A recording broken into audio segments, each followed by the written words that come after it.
dans tout village, ben, nous portons un peu notre petit gambelot de la honte, notre petit bérette de tracas. Et notre tracas, nous là-haut, c'est qu'en moins d'une semaine, nous l'avons à bout de tuer 2 prêtres. Et Thérèse. Non, le premier n'était pas accidentellement de notre faute. Hein. Le premier, il arrivait un peu par hasard.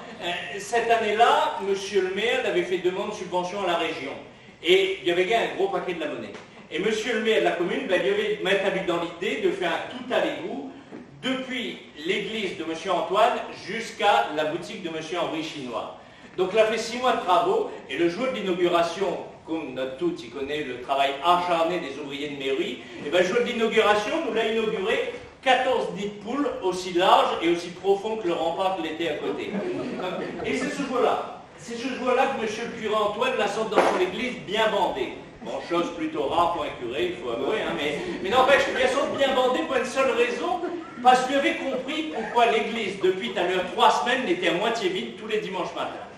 Et bien, tous les dimanches matins, figure à que monsieur Henri Chinois, à l'heure de la messe, lui déroule sa buvette.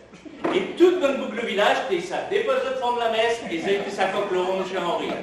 Et crois-moi, ce jour-là, eh ben, monsieur Antoine, monsieur le curé Antoine, lui, il arrive devant la boutique Henri, et il la promet à lui toutes sortes de qualités de sacristie, toutes sortes de qualités de crucifix, il ne comprend pas de faire sa buvette pour respecter un peu la messe de Dieu. Évidemment, les deux l'engrainaient. Chinois a dit comme ça, a dit, vivons le vin, moi vivons le rond, chacun de son commerce. Donc, les deux l'accidentellement engrainé, que monsieur le curé Antoine la sort de la boutique, et lui l'a pas vu, et il y a tombé d'un nid de poule, et comme dit mon maman, lui a tombé sur le cul, Dieu m'en sur le cou. Ça a été notre premier curé. Bon, les voix nous l'étaient désolés dans le village, hein. Enfin, pas trop tout le monde, parce que M. Henri Chinois, bah, du coup, lui, sa boutique, il ne désemplissait plus. Oui, ben, le village, là, quand ça a vu le bon Dieu l'a puni un curé parce qu'ils n'avaient pas des coques de rond, ben, c'est qu'il n'était pas pour avec toi le dimanche matin. Donc, bon, il fallait trouver un autre curé. Ben, ceci dit, dans ce temps-là, il était facile. Il suffit de vous appeler l'évêché, et vous passez une commande, et le dimanche ensuite, il était livré par chronopost devant l'église, un peu en Europe. Et c'est comme ça que M. Besonnel a débarqué. Ah, Besonnel était à notre qualité. Besonnel était un peu le John Rambo de l'évêché. Hein. Donc, on a dit lui n'aurait rentré l'école des prêtres à 4 ans, puis il n'aurait sorti à 47, et crois-moi, quand lui arrive devant la boutique, et lui a dit des bouts, qui valait mieux, c'est pas fait pose de fesse sur le banc de la messe, que d'un point à discuter. Et comme M. Besonnel, il était un curé non seulement bien autorité, mais aussi bien appliqué, lui la regarde dans l'emploi du temps du précédent prêtre, que ça n'avait pu faire dans la semaine. Et c'est comme ça, c'est comme ça que lui l'a vu, que le dimanche d'ensuite, monsieur le curé, il devait rendre visite à monsieur Rito. Monsieur Rito, que la semaine précédente avait connu une grande perte, lui l'avait perdu son madame. Bon, il faut bien expliquer à d'autres qui s'est laissé monsieur Rito. Monsieur Rito était vivre dans une grande case sur bord rempart, avec son madame et ses enfants. Quand les enfants, la nuit grand, la partie de l'université, la case la nuit trop grand, ça coupe la case en deux. Et Rito l'a loué la moitié de la case à monsieur André. Monsieur André qui vivait tout seul, lui, depuis quelques années, mais qui la semaine auparavant aussi, il avait connu une grande perte, Banal avait volé son vélo. Donc c'est ce matin-là où monsieur le curé, la partie porte un peu de la bonne parole du Christ pour monsieur Rito, que lui a trouvé à moi sur son chemin. Et il lui a demandé à moi la direction de la case. Et moi, on l'a indiqué à lui, moi, la bonne direction. Sauf lui, ben, il y a trop de côté.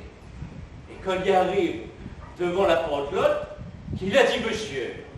Il a dit monsieur, elle dit je suis votre nouveau curé, je suis votre nouveau curé, je suis vous amener un peu de la bonne parole de Dieu devant ce grand malheur qui est le vôtre. Dans sa case, vous avez entendu ça, il dit qu'il est ta mère. Il dit comment l'église est bien organisée, comme là il vole le vélo. Dans la semaine, il a envoyé un curé pour soulager son peine. Il a dit elle est demandée quand même. Il a ouvert la porte, il a dit monsieur le curé. Il a dit moi elle est bien nette. Vraiment, moi elle est bien contente d'un peu du soulagement d'âme pour la nuit emmène pour moi. Mais il faut me dire comme il est. S'il n'avait pas arrivé, ça n'avait pas arrivé, et bien dans la semaine même, moi j'avais prévu de débarrasser à moi d'elle. Le curé dit mon fils, il dit mais vous entendez? Il dit c'est la peine qui tourmente votre esprit, je ne peux pas le croire. Il a dit non, là pas de la peine, il a dit là pas ça, il dit il connaît monsieur le curé.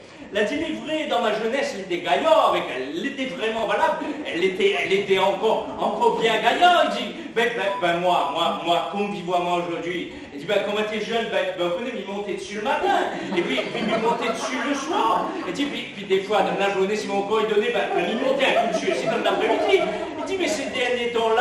plus bon pour rien, vous couinez matin comme soir, on n'avait plus de monde dessus. Le curé, il dit, mais comment? Il dit, mon fils, il dit, mais vous ne pouvez pas parler comme ça. Il dit, mais Dieu va vous punir. Il dit, Dieu punirait un bon bouc généreux comme moi. Il dit, c'est à voir. Il dit, passe-t-elle où à moi là? Il dit, calcule-moi, t'es tout seul, vous le monte dessus. Il dit, passe-moi dans ma générosité. Ben, quand il arrive, mon frère la monte dessus. Mon cousin la monte dessus. Il dit, et puis un jour là, le monsieur le maire, même la monte dessus. Et puis, un jour, monsieur, monseigneur, personne n'a vu, il monte dessus devant tout le village. Là, à ce qui paraît, monsieur le curé tombe à genoux, il commence à dire 25 jours, ça lui m'arrive, et l'autre de continuer, il dit oui, puis il connaît, il faut vite comprendre, il dit t'es plus possible, il dit dans le temps, nous descendait en ville, il était gaillard, aujourd'hui, tu sens que t'es bon, mais quand il remontait, il dégonflait, et là, dans le milieu de la pompe, on va t'obliger de mettre un coup de pompe devant, un coup de pompe derrière, il dit monsieur le curé, il dit heureusement, madame va me pomper. On a dit qu'à ce moment-là, Lino relâche son salut. Et M. Bozonnet nous ressort directement dans l'endroit. Et c'est comme ça que là-haut, nous l'a fait notre deuxième curé. Bon, pendant longtemps, il a fallu nous attendre, hein, nous l'a fait la demande à l'évêché, des mails, des fax et tout ça. Puis jamais plus, mais n'est pas grave. Passe Henri, il a repris l'église, hein, au nom de la Sainte Cyrose. Et donc c'est une chose que tu veux boire avec nous là-haut quand tu passes, hein, au nom de la boutique UV, Clovis et ça.